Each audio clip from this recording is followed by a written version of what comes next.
जब शीला दीक्षित गवर्नमेंट थी उस समय यही केजरीवाल बोला करता था 154 पेज की सीएजी की रिपोर्ट है मेरे पास और मैं ये लेकर के मुख्यमंत्री बनते ही पहले ही दिन में मैं वो कैबिनेट में पेश करूंगा। उसने आज तक पेश नहीं करी।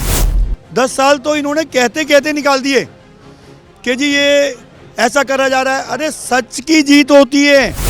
नमस्कार, मैं चिराग जैन और आप देख रहे हैं सौगन टीवी। इस समय देश की राजधानी दिल्ली की विधानसभा का माहौल बहुत बदला सा नज़र आ रहा है। जी हाँ, लगातार बीजेपी चाहती थी कि हम सीएजी रिपोर्ट पेश करें। सरकार बनने के बाद उनकी पहली प्राथमिकता भी यही थी और जब सरकार बन गई तो पहली कैबिनेट ने भी मंजूरी दी कि सीएजी रिपोर्ट जो है सदन में पेश की जाएगी। सीएजी रिपोर्ट सदन में आ गई है और शराब को जिस तरीके से शराब घोटाले पर राजनीति तेज हुई थी, केजरीवाल समेत तमाम उनकी पूरी टोली को जेल जाना पड़ा था, उस पर ही पहली रिपोर्ट हम आपको बता दें पेश की गई है। इस पर हम बात करना चाहेंगे लोगों से। क्या नाम है? शैलेंद्र शर्मा। आप ऑटो चलाते हैं, इस बार तो आपने बड़ा परिवर्तन कर दिखाया। 27 साल बाद बीजेपी की सरकार आपने दी है, क्या कारण मानते हैं इसका? देखिए, ये केजरीवाल फेलियर सरकार रही। उसके बाद सबसे बड़ी प्रॉब्लम ये रही, जो ये वादे करके आया था उसके अपोजिट निकले। दिल्ली के अंदर स्कैम पे स्कैम हुए, चाहे वो बस का घोटाला रहा, जो पैनिंग बटन थे उनका घोटाला रहा, दिल्ली जल बोर्ड का घोटाला रहा और मीटर का घोटाला रहा। उसके बाद सबसे बड़ा जो सदन में जब शीला दीक्षित गवर्नमेंट थी उस समय यही केजरीवाल बोला करता था 154 पेज की सीएजी की रिपोर्ट है मेरे पास और मैं ये लेकर के मुख्यमंत्री बनते ही पहले ही दिन में मैं वो कैबिनेट में पेश करूंगा। उसने आज तक पेश नहीं करी। तो उसके बाद शराब घोटाला आया जो इसको ले डूबा। पूरी दिल्ली गवर्नमेंट को जो डैमेज कंट्रोल संभाल नहीं पाया केजरीवाल, वो शराब घोटाला था। उसके अंदर लगभग हमारी दिल्ली को 2000 करोड़ रुपए का घोटाला हुआ। तो जिसकी अभी आज सदन में इन्होंने रिपोर्ट रखी।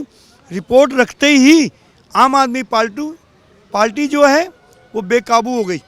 आप देख रहे हैं कल आतिशी ने क्या करा कि बोलने लगी लो जी मोदी सरकार फेल हो गई, मोदी की गारंटी नहीं मानी गई।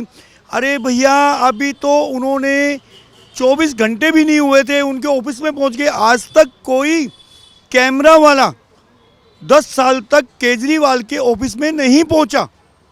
और यहाँ तो हमारी सीएम ने विपक्ष के लिए भी अपना कार्यालय खोल दिया और आकर के वो एक फ़ोटो खींच के ले आए कि जी भीमराव अंबेडकर जी की फ़ोटो हटा दी गई। ये गलत प्रचार करने की योजना, क्योंकि ये सीएजी रिपोर्ट से दुनिया को पलटना चाहते हैं। बौखलाहट है इनके अंदर। भीमराव अंबेडकर का मान सम्मान बहुत है, क्योंकि अंबेडकर जी के संविधान से ही हम लोग देश का संविधान चला रहे हैं।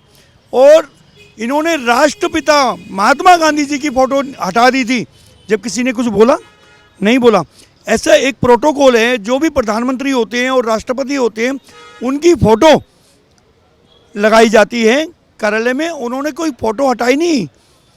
शहीद आजम हमारे भगत सिंह जी, उनकी फ़ोटो मान सम्मान से रखी गई। जितना मान सम्मान हमारी गवर्नमेंट ने दिया, भारतीय जनता पार्टी ने, किसी ने नहीं दिया। भीमराव अंबेडकर जी का जनपद पे जो भवन था उसको स्मारक किसने बनाया? मोदी जी ने बनाया। तो ये अपनी बात से भटक चुके हैं। वो अपनी बात से भटक चुके हैं, लेकिन बड़ा आरोप वो ये लगा रहे हैं कि भाजपा षड्यंत्र रच रही है और षड्यंत्र के द्वारा ही वो जो है इस बार चुनाव जीती है। 10 साल तो इन्होंने कहते कहते निकाल दिए कि जी ये ऐसा करा जा रहा है। अरे सच की जीत होती है।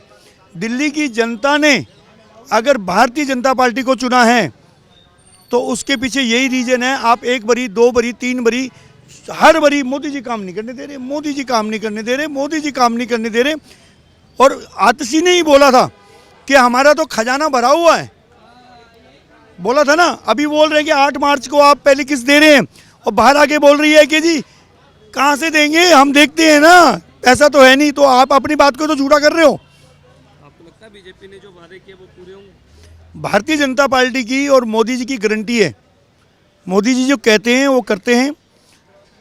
धारा 370 हटाई श्यामा प्रसाद मुखर्जी के टाइम पर, जब जनसंघ बनी, जनसंघ से भारतीय जनता पार्टी बनी।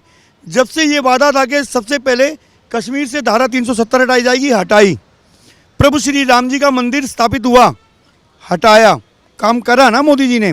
फिर महिलाओं का सम्मान, जब मंदिर का उद्घाटन होता है तो जितने भी वहाँ पर काम करने वाली लेबर थी, मोदी जी ने उनके चरण धोए। और क्या चाहते हैं आप? तो बिल्कुल इन्होंने साफ तौर पर कहा कि बीजेपी ने जो मैंडेट दिया है, जो वादे किए, वो सब पूरे होंगे। और साथ ही साथ इन्होंने ये भी कहा कि जो आज सीएजी रिपोर्ट पेश हुई है, कहीं ना कहीं आम आदमी पार्टी और आम आदमी पार्टी के प्रमुख अरविंद केजरीवाल की मुश्किलें बढ़ती हुई नजर आएगी। वीडियो जर्नलिस्ट गौरव के साथ चिराग जैन, सौगंध टीवी, दिल्ली। आप देख रहे हैं सौगंध टीवी, सौगंध वतन की।